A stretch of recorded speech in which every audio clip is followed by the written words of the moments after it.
Hey guys, hello everyone. Welcome to Rasayan Academy, guys. So yes, we are on the reaction number 77, and we are continuing the series with the photochemical reaction Photo-Fries Rearrangement. So we are going to do plenty of other reactions too in this series.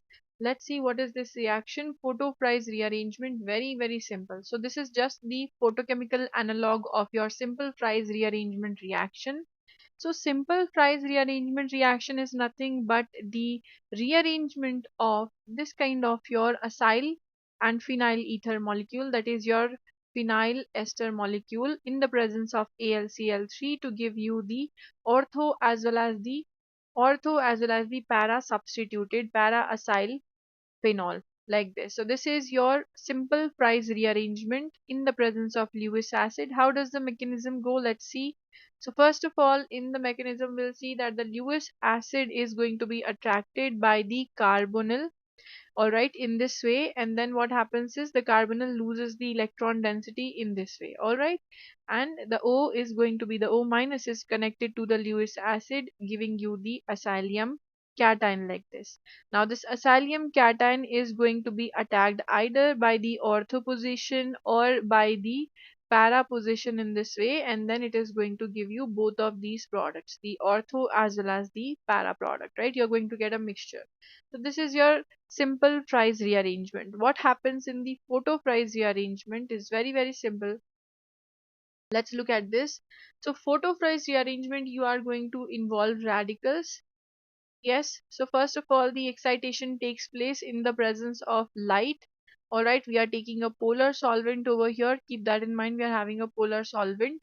Okay, so first of all, the acyl bond, the oxygen and the carbon single bond is going to break apart into the radicals, homogeneous bond cleavage over here. All right, sorry, homolytic bond cleavage over here. After that, you are going to get the acyl radical in this way and the phenolate radical as well. Now the phenolate radical from the ethanol is going to get a hydrogen and become the phenol. This is one of the byproduct of the situation. Also what happens is it can undergo resonance in this way. It can undergo resonance. The other arrow you can write up like this, or let's say we do the resonance in this way. Alright, so the resonance could be on the ortho position in this way or to the para position like this. So the acyl radical could connect on the ortho position, right? And first of all, after connecting, it is going to form this molecule,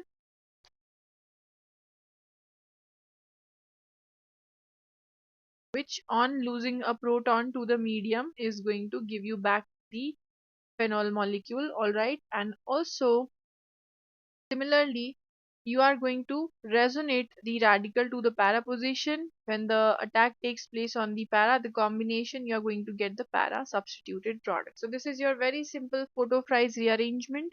It can take place on a simple benzene molecule like this, or it can also include the naphthalene or higher aromatic system. It is a very direct reaction.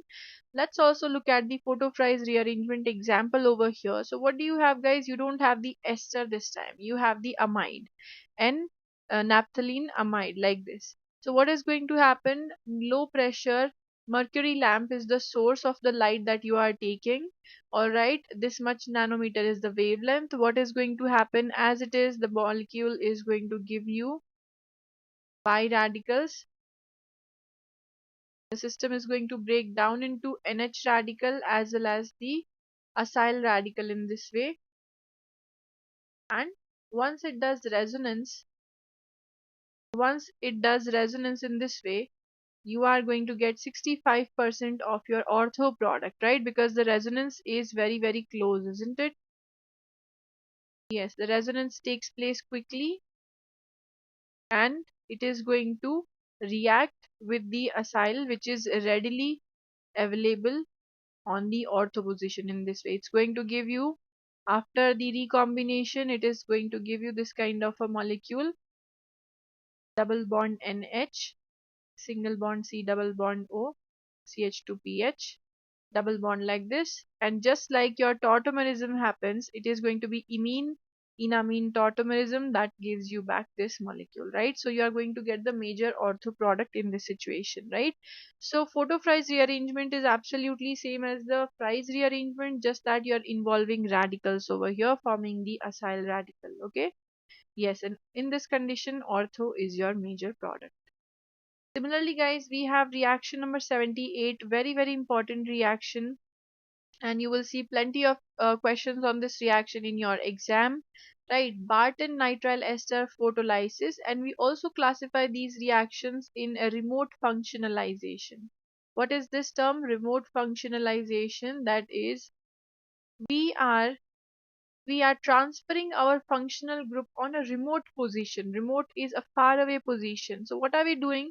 Alkyl nitrite rearrangement to give you delta nitroso alcohol in the presence of light.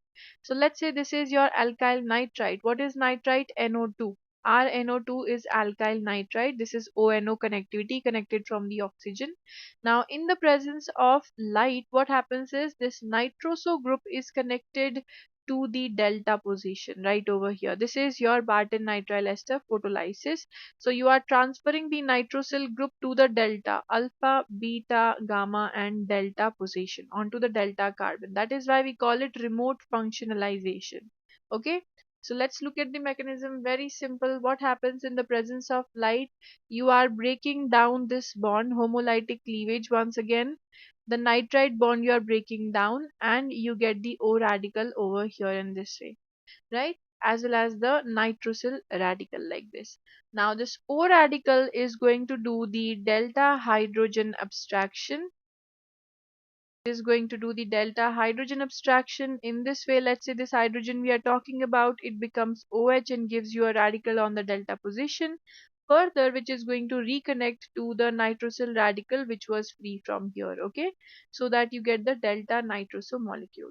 Now the tautomerism could also happen to give you nitroso oxime tautomerism, to give you the oxime molecule in this way. All right, so if in your exams you see oxime, then don't be confused. It is the tautomeric form of the nitroso molecule itself. Now there are plenty of PYQs on this topic, and we are going to have a different series of previous year question solving on all the name reaction coming up really soon, once we complete all the name reaction important ones, and then you will be able to see how many different types of questions are being asked on this reaction. All right, let's see an example over here, a very nice example. Let's see. So, in this molecule, in the presence of light, what do you see? A nitrite ester compound. Yes, what you have to do is just break it down first of all. Without thinking, you have to just break this molecule down. And then after breaking down this molecule, you have to think about a delta hydrogen, that where can I get a delta hydrogen? Yes, this is one CH3 over here. Also a delta hydrogen which is there in the same, in a close proximity, isn't it? So we are going to look at a delta hydrogen somewhere into this ring. So alpha, this is beta, this is gamma, and this is delta. So absolutely you have a delta hydrogen over here. Once this hydrogen is broken, when the bond is broken, you are going to get this radical as well as the OH. So to this radical your nitrosyl is going to connect, and after the tautomerism you have the same step. Okay, so once again do the counting. To the carbon which the oxygen is connected, you start from there: alpha, beta, gamma and delta. This carbon is delta carbon. All right, and this is closer, this is very close to the carbon, it's in the same line. All right, you can ask me that why can't we connect to this alpha, beta, gamma and delta? There is hydrogen below and this is a far away carbon. Okay, yes, that is why you end up over here. All right, let's see another similar reaction under the same category of remote functionalization reactions is your reaction number 79, Hofmann-Loffler Freytag reaction. Okay, now what is this reaction guys?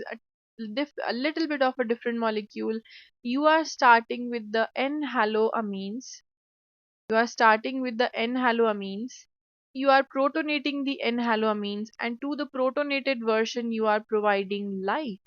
Okay, and then what happens is it's going to give you some molecule. To that you are going to apply base. provide base, it is going to give you the pyrrolidine, substituted pyrrolidine derivative. All right, very simple reaction. Let's see the mechanism, what's happening. So let's say X is your halogen Cl, Br and iodine over here like this. So in the presence of acid as well as light, first of all I want to provide an acid over here. So let's say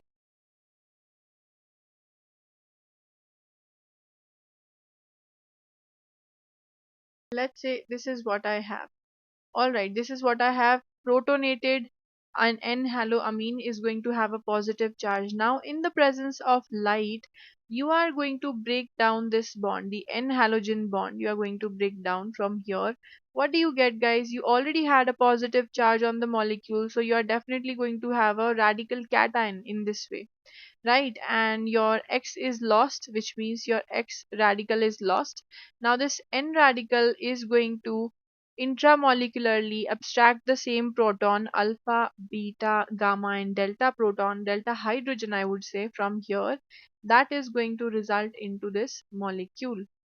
All right, your radical is has taken away a hydrogen, still there is a positive charge over here, and there is your X connected.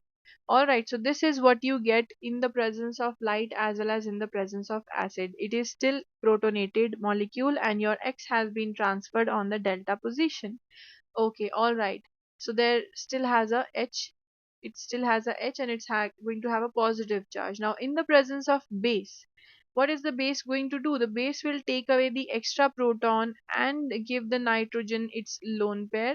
So once the nitrogen gets its lone pair, it is easily able to attack on this carbon and the X minus is going to eliminate. You are going to get the pyrrolidine derivative. Let's say first of all the lone pair has attacked and you're going to get a positive charge in this way. So there is still a base. A base is going to remove the extra proton and you finally get the substituted pyrrolidine like this. Okay, so this is the overall mechanism of Hofmann-Loffler-Freytag reaction. Now what happens when you are not provided the base? If you are not providing the base, then definitely the cyclization will not happen. So please keep this in mind. Key cyclization process will only happen in the presence of base. So first step is acid in the presence of light, and the second step is base to do the cyclization, to remove the extra proton to be able to do the cyclization, right? All right, so we see one example of the same reaction. Now we are providing concentrated H2SO4 and light in the first step. What will happen? Nitrogen is protonated, has a positive charge, and in the presence of light you break down this bond from here. You are having a 7-membered ring on this side. There's a proton, there is a positive charge as well as a radical over here. So alpha, beta, gamma and delta, you have a hydrogen over here. This is your delta hydrogen, and since the ring is big enough, this hydrogen can be broken down. This bond could be broken down homolytically and you can have the NHH. It is approachable, right? This hydrogen is approachable by the nitrogen. The ring is flexible enough. You will have a radical over here now. You have a positive charge on nitrogen. The radical is going to connect to the Br radical which has eliminated and you get the bromine over here. Now in the presence of base, in the next step, in the presence of base, the OH minus is going to take away this proton. The nitrogen gets its electron density back. It is going to look like this molecule NHH. There's a lone pair and there is a leaving group on this carbon. So if there is a leaving group, there is going to be intramolecular substitution and it is going to give you a cyclic molecule like this. So 1 2 3 4, yes, 5-member ring, and this side it's going to be your 4 5 6 X-member ring. All right, so this is it. This is your product of the Hofmann-Loffler-Freytag reaction. Very, very important and easy at the same time. Looking at the next reaction, reaction number 80 is the photochemistry of enone and dienone. Now this is extremely, extremely important. How do we understand these reactions? When you see enone, let's say you have seen an enone molecule like this, that is one ene and one double bond in this way, right? So how is it going to rearrange in the presence of light? It is going to rearrange like this, often known as a lumiketone rearrangement, often known as a lumiketone rearrangement for the enone system. All right, so we are going to do the examples for both of them, for the enone system as well as for the dienone system. So let's see example number 1. This is it. So you are having the enone molecule, guys. What is going to happen in the presence of light? You are going to do n to pi star transition, and both of these bonds are going to open up into radicals, let's say like this. So these two radicals are going to involve in the pi bond formation, and one bond opens up from this side. Yes, what does it do then? It is going to do reconnection over here. Both of these radicals are going to do reconnection like this. Then you are left out with one pH radical and one oxygen radical. Now what is going to happen? The oxygen radical is going to use the electron density from this side. This bond opens up and you have this 5-membered ring with a double bond over here. Alpha position, you have the radical, and this is going to reconnect to give you this molecule. All right, it is a very very simple mechanism, nothing huge. You are just going to connect on the other side. So how are you going to remember this whole reaction? You have seen the mechanism, but how to remember this? It's very easy. So this side you have a double bond, just opposite side of the double bond you are going to break down. Okay,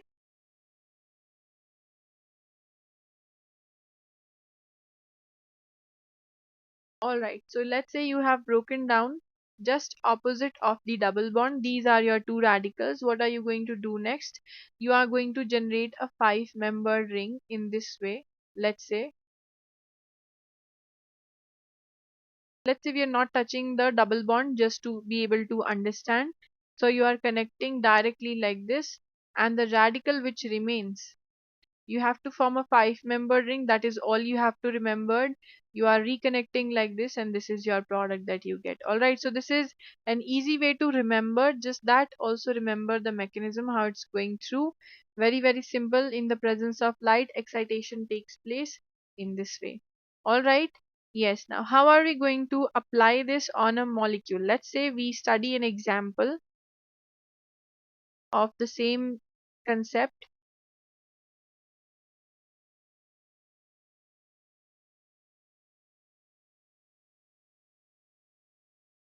All right, so this is what I have then. In the presence of light, what is going to be the reaction? Yes. So once again, as I have told you, if you want to do this very quickly, what you are going to do is you are first of all going to break the bond, the other bond which is present on the other side. So break this bond over here. What are you going to get? A double bonded oxygen. This molecule is going to be as it is. Let's say we break down this pi bond into two radicals in this way.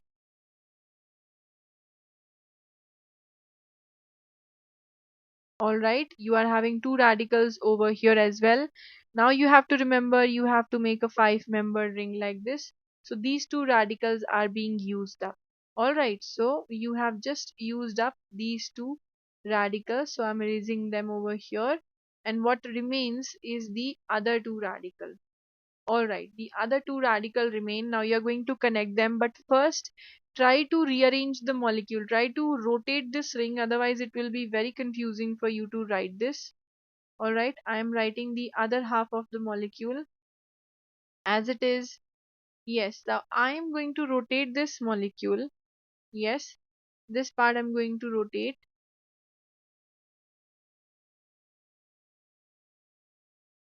This is a 5-member ring. I have done the rotation, so this carbon should be right over here. All right, and to the third position, or let's say to the second position with respect to the radical, you have this carbonyl. Okay, so now you can connect, and what is the molecule that you get?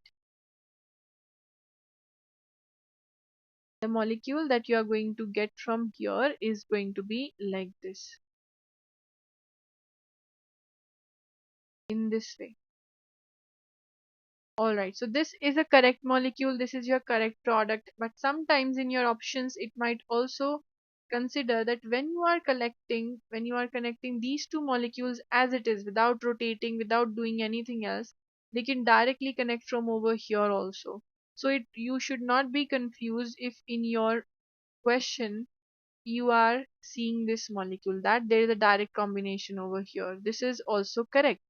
Right, you just have to rotate the molecule. I hope you are able to understand what I am telling you, that this bond can also form. You just have to rotate. It is going to look like this only. So this molecule and this molecule, they are the same thing. All right. So very, very simple. Now let's look at the reaction of the dienones. How are the dienones going to rearrange? So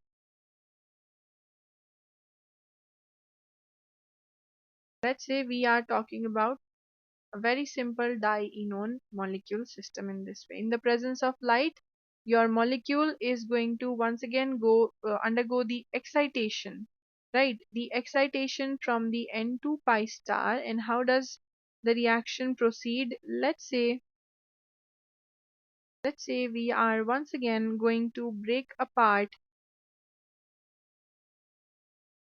this bond into radicals, and we are doing the same thing with all the bonds. We are opening up all the bonds. All right, this is what you have. For example, let's say, okay, now what are you going to do, guys? In this molecule, once again you are going to form the 5-membered ring. So first form the 5-membered ring and then think about what else could be done. So first of all, you have formed the 5-membered ring, and this is what you end up with.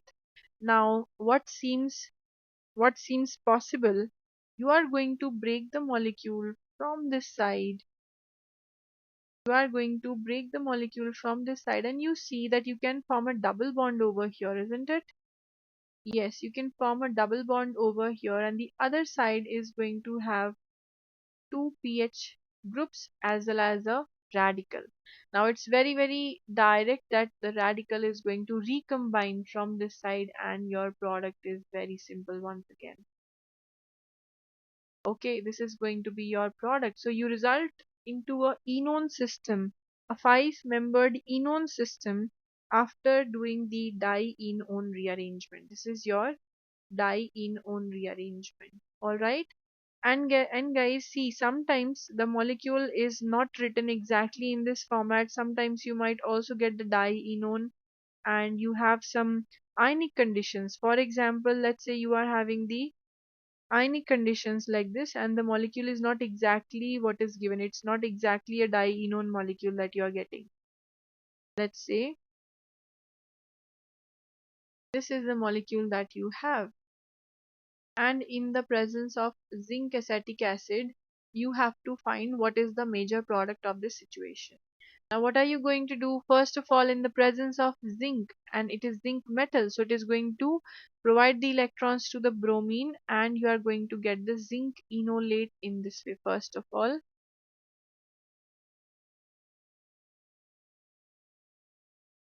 let's say O minus ZnBr. This is what you're getting, a double bond over here. Now, Isn't this similar to this intermediate? Yes, what could happen? One of the bonds can open up from here and the Br could leave, isn't it? Yes, one of the bonds could open up from this side and the Br could leave. You can have a diphenyl carbocation in this case, definitely not the anion, a carbocation. O minus double bond ZnBr still. Now the O minus bond can fall over here and the reaction can proceed in the same way, just that you don't have radicals over here, you are having the carbocation and the enolate. This is your product, absolute same product you are getting from this process also. So yes, this process, the first one is taking place in the presence of light, the dienone rearrangement, and the second one is an ionic mechanism which is very, very similar, and you might also be asked in this way. It is a very analogous process, getting you the same product. All right. So yes, very, very simple. We are going to do more questions on this type of reactions. We have done 80 name reactions till now, guys, and yes, we have to complete our series, so we are going to be doing more name reactions really soon, guys. And now I'm going to see you in another such video. And guys, if you are liking the content, please share it with your friends, and also watch all the previous name reactions, because we are going to start a new name reaction practice series very soon. Okay guys, so bye everyone, take care all of you.